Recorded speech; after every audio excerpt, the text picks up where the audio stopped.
Mis padres me dejaron de lado durante 9 años por culpa de mi hermana enferma. Cuando finalmente intentaron reconectarse, fingí no conocerlos. No suelo postear cosas personales como esta muy a menudo, pero últimamente he estado reflexionando mucho sobre mi pasado. Probablemente este post se va a poner largo porque hay muchísimo que desentrañar.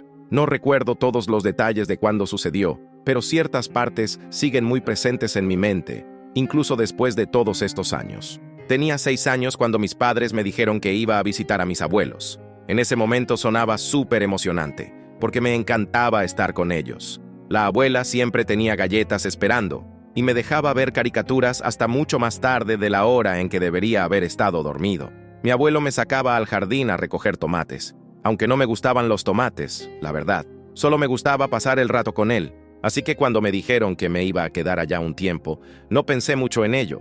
Recuerdo que mi mamá ese día estaba muy callada, más de lo normal. Me abrazó antes de irme, pero no se sintió como su abrazo de siempre. Fue rígido, medio forzado. Mi papá andaba apurado, como si tuviera algo más importante que hacer. Apenas se despidió al dejarme, ni siquiera entró a la casa. Solo saludó con la mano mientras se alejaba en el auto. En aquel momento pensé que tal vez simplemente estaba con prisa. Es curioso cómo los niños pequeños no ven el panorama completo. No me di cuenta de que me habían abandonado. Todavía no. Al principio seguía preguntándole a la abuela cuándo iban a volver mis padres. Ella sonreía y decía, «Pronto, cariño». Creo que de verdad lo creía al principio. Creo que todos lo creíamos. Pero los días se convirtieron en semanas, y las semanas en meses. Con el tiempo, la abuela dejó de darme respuestas. Simplemente se veía triste cada vez que preguntaba. Mi abuelo, que solía ser alegre, empezó a negar con la cabeza y a murmurar por lo bajo cada vez que alguien mencionaba a mis padres. La explicación real vino de mi tío. Él es el hermano menor de mi papá, y siempre ha sido de esas personas que te dicen las cosas como son, sin endulzar nada. Yo estaba jugando en el patio trasero cuando él llegó un día. Me sentó en el columpio y me contó, con la mayor delicadeza posible, que mis padres no iban a volver, al menos no por un tiempo. «Creen que es mejor para ti quedarte aquí», dijo. Yo no entendía. ¿Por qué sería mejor para mí quedarme aquí? ¿Por qué no iban a regresar? Trató de explicarme que mi hermana estaba enferma y que mis padres necesitaban enfocarse en cuidarla. Incluso a mis 6 años, sabía que algo no cuadraba. ¿Por qué no podían cuidar de las dos? ¿Por qué no podía volver a casa? Él no tenía respuestas para eso, y se notaba que estaba enojado con mis padres, aunque no lo dijera directamente. Recuerdo que lloré esa noche. No solo lloré, sino que sollocé como cuando no puedes respirar. La abuela se sentó conmigo en el sofá y me meció como si fuera un bebé otra vez. No dijo mucho, solo me dejó desahogar. Creo que fue ahí cuando de verdad me cayó el 20 de que no regresarían por mí. Pero, para ser sincero, vivir con la abuela y el abuelo no fue malo. Ellos eran amorosos, muy cariñosos, e hicieron lo posible por darme estabilidad. Pero también eran mayores y estaban cansados. Creo que fue duro para ellos hacerse cargo de un niño tan de repente. Ahí fue donde entraron mi tío y mi tía. Mi tío, que no tenía hijos, empezó a venir más seguido. Al principio solo ayudaba con lo que podía. Arreglaba cosas en la casa, cortaba el césped y me sacaba a comer helado cuando veía que necesitaba animarme. Sin embargo, se hizo evidente que mis abuelos no podían cuidarme a tiempo completo. Así que mi tío y su esposa se ofrecieron a que me fuera a vivir con ellos. Yo no quería dejar a mis abuelos, pero ellos me sentaron una noche y me explicaron que era lo mejor. «Nos vas a seguir viendo todo el tiempo», prometió la abuela. Y tenía razón. Vivían a solo unas pocas cuadras de mis tíos, así que los veía casi todos los días. Vivir con mi tío y mi tía fue un cambio. Al principio yo estaba acostumbrado al paso más lento de mis abuelos, y de pronto me encontré en una casa con adultos más jóvenes y una vibra completamente diferente. Eran más estrictos en algunas cosas. La hora de dormir se cumplía, pero también tenían más energía. Mi tío jugaba béisbol conmigo en el patio, y mi tía horneaba galletas y me dejaba decorarlas, aunque yo fuera pésimo en eso. Empecé a llamarlos mamá y papá cuando tenía alrededor de 8 años. Salió así, naturalmente. Ellos nunca me lo pidieron. Me dijeron que podía llamarlos como quisiera, pero después de un tiempo se sintió como lo correcto. Ellos eran quienes me arropaban por la noche, me ayudaban con la tarea y asistían a mis eventos escolares. Durante todo ese tiempo, mis padres biológicos eran como fantasmas. Era un martes como cualquier otro en la universidad cuando mi teléfono vibró con una notificación de Instagram. Normalmente no le habría prestado atención, pero el nombre que apareció en la pantalla hizo que mi corazón se detuviera por un segundo. María García quiere enviarte un mensaje. María García, mi hermana. Mis manos temblaban mientras sostenía el teléfono. Había pasado tanto tiempo que casi había olvidado que teníamos el mismo apellido. 9 años desde que mis padres me dejaron con los abuelos para cuidar de ella. 9 años construyendo una nueva vida, tratando de no pensar en la familia que me había abandonado. Hola, sé que esto puede ser inesperado, pero soy tu hermana. He estado buscándote desde hace tiempo. No pude terminar de leer el mensaje. La pantalla se volvió borrosa mientras las lágrimas comenzaban a formarse en mis ojos. Me levanté bruscamente de mi asiento en la biblioteca, ignorando las miradas curiosas de mis compañeros. «Ana, ¿estás bien?» Laura, mi mejor amiga desde el primer año de universidad, me siguió hasta el pasillo. «Parece que acabas de ver un fantasma. Es ella», susurré, mostrándole el teléfono. «Mi hermana, la que no». Laura me abrazó sin decir nada. Ella conocía toda la historia. Las noches que había pasado llorando en nuestro dormitorio compartido, preguntándome por qué no había sido suficiente para mis padres. Los momentos en que la rabia me consumía al pensar en cómo habían elegido a una hija sobre la otra. «¿Qué vas a hacer?», preguntó después de un momento. Me apoyé contra la pared fría, tratando de ordenar mis pensamientos. Los recuerdos comenzaron a inundar mi mente. La tía Elena enseñándome a hornear galletas los domingos. El tío Roberto llevándome a mis prácticas de voleibol, sentándose en primera fila en cada juego, gritando más fuerte que cualquier otro padre. «No lo sé», respondí honestamente. «Ellos son mi familia ahora, mis tíos. Ellos me eligieron cuando mis padres no lo hicieron». Recordé la noche en que tuve mi primera pesadilla en su casa. Tenía 7 años y desperté gritando, llamando a una madre que no vendría. La tía Elena corrió a mi habitación. Me acunó en sus brazos y cantó hasta que volví a dormirme. El tío Roberto apareció minutos después con un vaso de leche caliente y se quedó sentado junto a mi cama hasta el amanecer. Tal vez tu hermana también fue víctima en todo esto», sugirió Laura suavemente. «Nunca has sabido su lado de la historia». Miré el mensaje de nuevo. Había más texto que no había leído. «Sé que nuestros padres te hicieron mucho daño.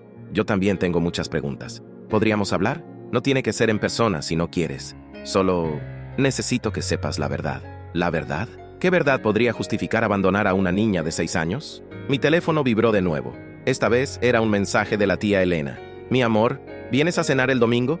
Tu tío está planeando hacer esas hamburguesas que tanto te gustan». Una sonrisa involuntaria se formó en mis labios. Cada domingo desde hace 9 años, sin faltar uno, había sido invitada a cenar.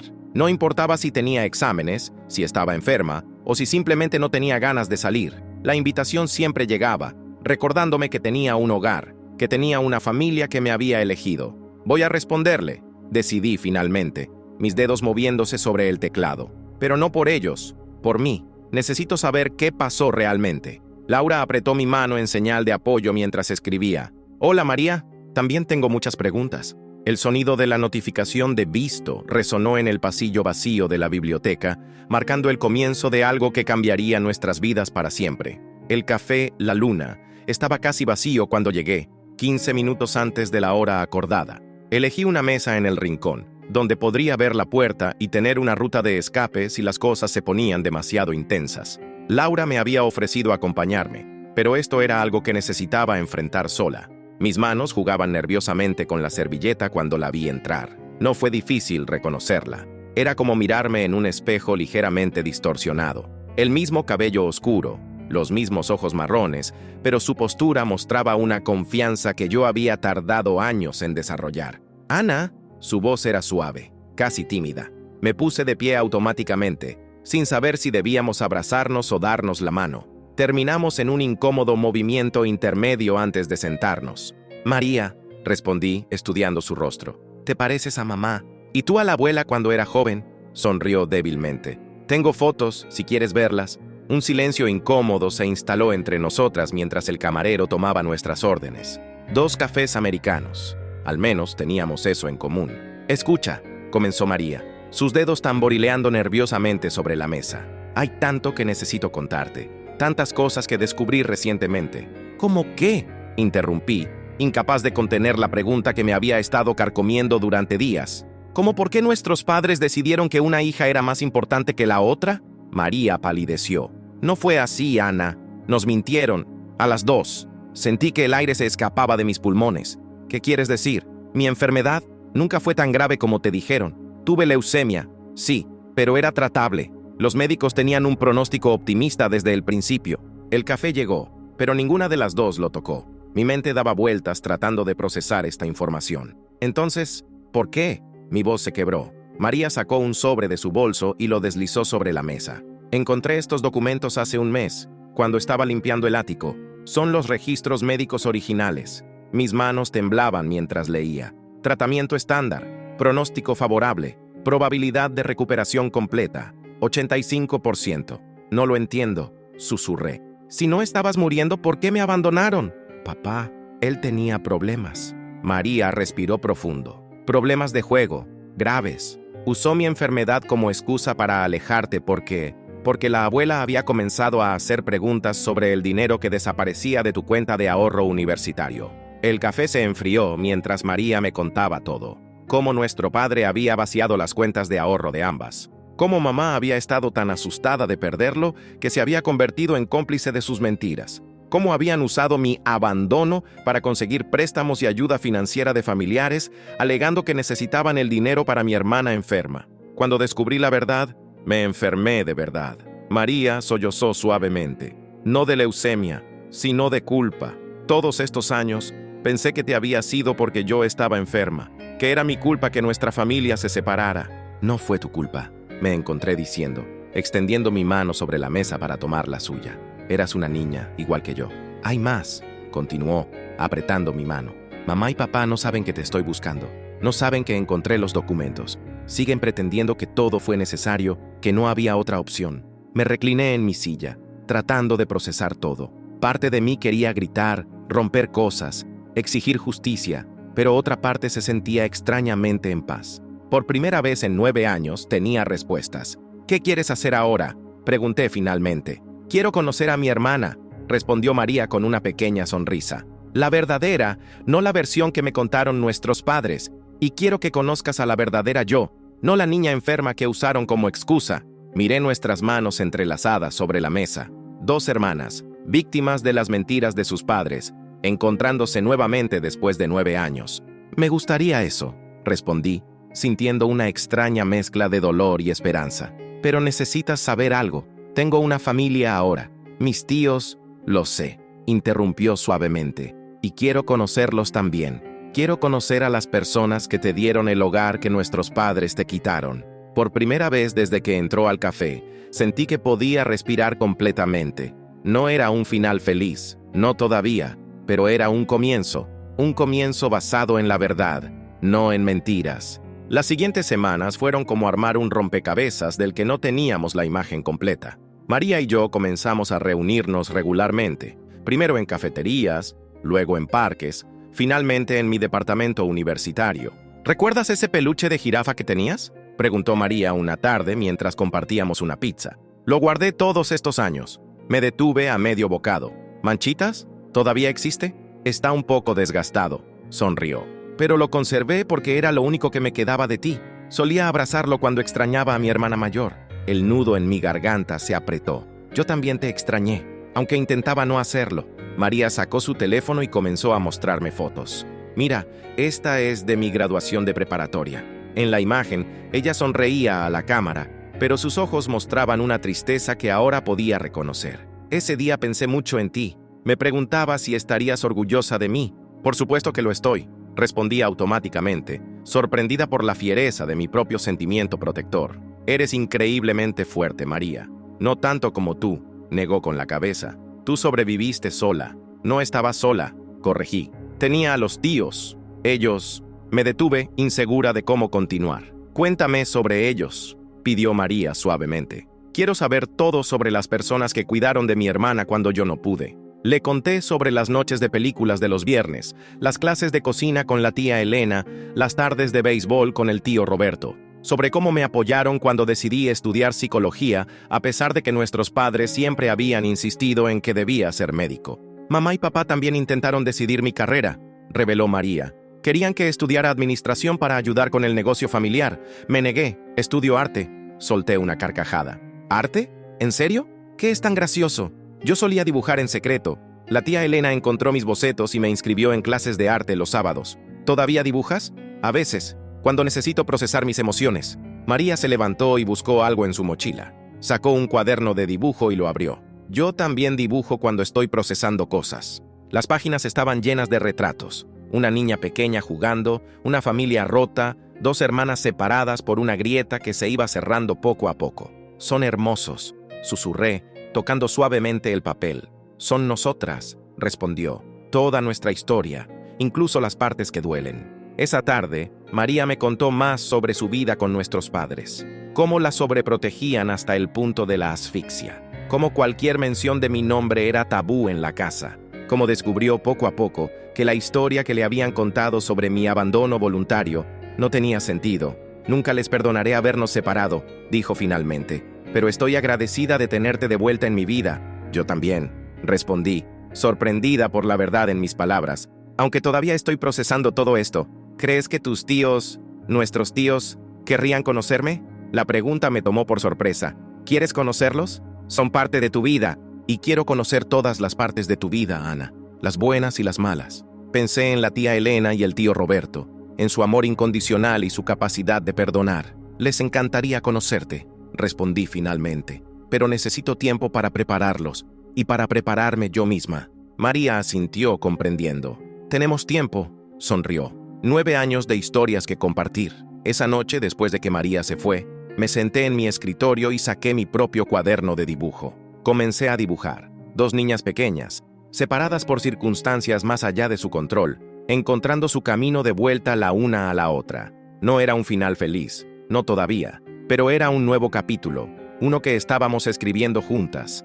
La inevitable confrontación llegó un domingo por la tarde. Estaba en casa de mis tíos, presentándoles a María por primera vez, cuando el timbre sonó. La tía Elena abrió la puerta y su expresión lo dijo todo. Nuestros padres estaban ahí. ¿Dónde está mi hija? La voz de mamá resonó por el pasillo. María, ¿qué haces aquí? Me puse de pie instintivamente, colocándome entre María y la puerta. El tío Roberto se levantó también, su presencia tranquila pero firme a mi lado. Ana, papá dio un paso adelante, ignorando completamente a mis tíos. ¿Has crecido tanto? No tienes derecho, interrumpí, mi voz temblando de rabia contenida. No tienes derecho a aparecer aquí después de 9 años. Y somos tus padres, insistió mamá, sus ojos llenándose de lágrimas. Todo lo que hicimos fue por el bien de la familia. María se levantó entonces, su voz clara y firme. ¿Por el bien de la familia? ¿O por tus deudas de juego, papá? El color abandonó el rostro de nuestro padre. ¿De qué estás hablando? Encontré los documentos. María sacó los papeles de su bolso. Los registros médicos, los estados de cuenta bancarios, todo. La tía Elena jadeó suavemente detrás de nosotros. El tío Roberto dio un paso adelante, su voz controlada pero llena de ira. ¿Usaron la enfermedad de María como excusa para robar el dinero de Ana? No lo entiendes. Papá intentó explicar. Estábamos desesperados. ¿Desesperados? Mi risa sonó amarga incluso a mis propios oídos. ¿Tan desesperados que abandonaron a una niña de 6 años? Teníamos que proteger a la familia, mamá gritó. Yo era parte de esa familia. Las lágrimas corrían libremente por mi rostro ahora. Era tu hija, mamá. Tenía 6 años y me dejaste como si fuera un mueble viejo del que querías deshacerte. María tomó mi mano, apretándola con fuerza. No solo la lastimaron a ella, me mintieron durante años, haciéndome creer que Ana nos había abandonado. ¿Tienen idea del daño que causaron? María, cariño, mamá intentó acercarse, pero María retrocedió. No intenten manipularnos más. Sabemos la verdad ahora. El tío Roberto dio otro paso adelante. Creo que es mejor que se vayan. ¡No pueden alejarnos de nuestras hijas!, papá protestó. ¿Nuestras hijas? La tía Elena habló por primera vez, su voz temblando de ira. ¿Las mismas hijas que separaron por dinero? ¿La misma niña que dejaron en nuestra puerta y nunca más visitaron? Elena, mamá comenzó. No, María, mi tía la interrumpió. Ustedes perdieron el derecho de llamarse padres hace 9 años. Ana es nuestra hija ahora. Y si María necesita una familia real, también tiene un hogar aquí. El silencio que siguió fue ensordecedor. Mis padres nos miraban perdidos, como si por primera vez vieran el alcance real del daño que habían causado. Lo siento, susurró papá finalmente. Lo siento tanto. Las disculpas no arreglan 9 años de abandono, respondí, mi voz más firme ahora. No arreglan las mentiras, el dolor, las noches que lloré preguntándome qué había hecho mal. Quiero que se vayan, María añadió.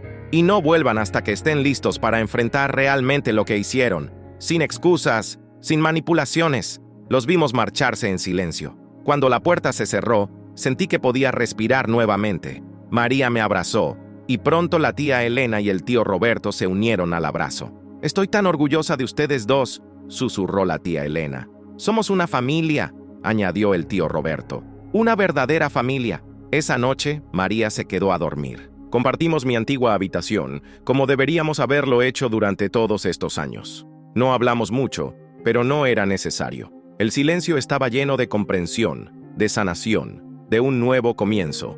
La doctora Ramírez nos miró a María y a mí desde su sillón, su expresión compasiva pero profesional. Era nuestra primera sesión de terapia familiar, y la tensión en la habitación era palpable. «¿Por qué decidieron venir juntas?», preguntó. «Porque queremos sanar», respondió María mirándome. «Pero no sabemos cómo». La tía Elena y el tío Roberto esperaban fuera. Habían insistido en traernos, en estar presentes para lo que necesitáramos. Su apoyo incondicional seguía sorprendiéndome. 9 años es mucho tiempo, comencé. Y hay tanto dolor acumulado, pero también hay esperanza, interrumpió María. Cuando encontré los documentos, mi primer pensamiento no fue la rabia hacia nuestros padres, fue encontrar a Ana. Las sesiones se convirtieron en una rutina semanal. Cada jueves, María y yo nos sentábamos en ese sofá y desenredábamos años de trauma, mentiras y pérdida. A veces llorábamos, a veces reíamos, a veces simplemente nos sentábamos en silencio, procesando. «¿Sabes qué es lo más difícil?», dije un día. «Que todavía los extraño. A pesar de todo, hay una parte de mí que extraña a mamá y papá. No es estúpido», aseguró la doctora Ramírez. «Es humano». María tomó mi mano. «Yo también los extraño. Los padres que deberían haber sido, no los que fueron». Entre sesiones construíamos nuevos recuerdos. María comenzó a venir a las cenas dominicales con los tíos. La tía Elena le enseñó a hacer su famosa salsa de tomate, mientras el tío Roberto descubrió que compartían la pasión por el jazz. «Es como si siempre hubieras sido parte de la familia», comentó la tía Elena una noche, mientras María la ayudaba a lavar los platos. Vi a mi hermana llorar en silencio, abrumada por el amor simple y genuino que nunca había conocido en nuestra casa original. Los meses pasaron. Las heridas comenzaron a sanar, aunque las cicatrices permanecerían. Aprendimos a hablar de nuestros padres sin que el dolor nos paralizara. Aprendimos a celebrar nuestros logros sin la sombra de su ausencia. «¿Crees que algún día podremos perdonarlos?», preguntó María una tarde, mientras dibujábamos juntas en mi habitación. «No lo sé», respondí honestamente, «pero estoy empezando a entender que el perdón no es para ellos, es para nosotras». La doctora Ramírez nos había enseñado sobre el perdón como forma de liberación personal. No significaba olvidar o justificar, sino liberarnos del peso del rencor. Un día, mientras revisaba viejas fotos, encontré una de cuando tenía 5 años. Estaba sosteniendo a María bebé, sonriendo a la cámara con orgullo. «Éramos tan pequeñas», susurró María mirando la foto. «Tan inocentes. Todavía podemos ser hermanas», respondí. «Diferentes, pero hermanas al fin». La tía Elena nos encontró así, abrazadas, llorando sobre viejas fotografías. Sin decir palabras se unió a nuestro abrazo. «Mis niñas», murmuró, «mis valientes niñas». Esa noche, durante la cena, el tío Roberto levantó su copa. «Por la familia», brindó. «No la que nos toca, sino la que elegimos». María y yo nos miramos, sonriendo a través de las lágrimas. La sanación no era un destino, era un viaje, y lo estábamos haciendo juntas, rodeadas de amor verdadero. «Por la familia», repetimos todos, nuestras voces mezclándose en una promesa de futuro, de esperanza, de sanación. Un año exacto después de aquel primer mensaje de Instagram, María y yo estábamos preparando una cena especial. La tía Elena supervisaba mientras horneábamos un pastel, y el tío Roberto decoraba el patio con luces. «¿Crees que esto es una locura?», pregunté a María mientras decorábamos el pastel. «¿Invitarlos después de todo?». Nuestros padres habían estado en terapia por 6 meses. Su terapeuta se había comunicado con la doctora Ramírez y ambas creían que estaban listos para un encuentro supervisado. «Si es una locura, al menos estamos locas juntas», respondió María manchando mi nariz con crema. La risa era algo natural entre nosotras ahora. Un año de sanación había transformado el dolor en fortaleza, las lágrimas en sonrisas. «Pase lo que pase hoy», dijo la tía Elena, «¿están listas?». Las dos. El timbre sonó a las 7 en punto. María y yo nos miramos, respiramos profundo y fuimos juntas a abrir la puerta. Mamá y papá estaban diferentes, más delgados, más grises, más humildes. Ya no quedaba nada de la arrogancia que habían mostrado en nuestra última confrontación. «Gracias por invitarnos», dijo mamá suavemente. «Pasen», respondí, sorprendida por la calma en mi voz. La cena fue silenciosa al principio, pero no incómoda. La doctora Ramírez nos había enseñado que el silencio también podía ser sanador. «Hemos estado trabajando mucho en nosotros mismos», comenzó papá finalmente, «entendiendo el daño que causamos. No esperamos perdón», añadió mamá, «solo la oportunidad de estar presentes, como sea que ustedes lo permitan». María y yo intercambiamos miradas. Habíamos discutido esto extensamente en terapia. «No podemos borrar los últimos 9 años», dije, «ni queremos hacerlo. Esos años nos hicieron quienes somos. Me dieron una verdadera familia», añadí mirando a mis tíos, «y me devolvieron a mi hermana, y a mí me enseñaron la diferencia entre el amor verdadero y la manipulación», continuó María. «Nos hicieron más fuertes». Papá asintió, lágrimas silenciosas corriendo por sus mejillas. «Lo sabemos. Si quieren ser parte de nuestras vidas», continué, «será bajo nuestros términos, sin mentiras, sin manipulaciones. Y tendrán que aceptar que esta», María señaló a todos en la mesa, «es nuestra familia ahora, completa, imperfecta, pero real». La tía Elena tomó mi mano bajo la mesa. El tío Roberto sonrió con orgullo. «Aceptamos», respondió mamá. «Cualquier cosa, cualquier término». Después de la cena, mientras todos ayudábamos a limpiar, observé la escena. No era perfecta. Había tensión, había dolor pasado, había cicatrices que nunca desaparecerían completamente. Pero también había esperanza. María y yo nos habíamos encontrado, nos habíamos elegido, nos habíamos sanado mutuamente. Habíamos construido algo hermoso desde las cenizas del abandono. Más tarde esa noche, María y yo nos sentamos en el columpio del patio, como solíamos hacer cuando éramos pequeñas. «¿Sabes qué?», dijo mirando las estrellas. «Por primera vez en mi vida no tengo miedo del futuro». «¿Por qué?», pregunté, aunque ya sabía la respuesta. «Porque no importa lo que pase, nos tenemos la una a la otra, y tenemos una familia que nos eligió, que nos ama sin condiciones». Asentí, sintiendo una paz que nunca había experimentado antes. «Somos más fuertes juntas, y más sabias», añadió María. «Sabemos que el amor verdadero no abandona, no manipula, no miente. El amor verdadero elige quedarse», completé. «Como tú me elegiste buscar, como tú elegiste responder». El viento de la noche nos envolvió mientras compartíamos ese momento de comprensión perfecta. No éramos las niñas heridas de hace un año. Éramos mujeres fuertes, hermanas unidas, sobrevivientes. «Por nosotras», susurré. «Por nosotras», repitió María. Y bajo el cielo estrellado, rodeadas por el amor de nuestra familia elegida, supimos que finalmente estábamos en casa.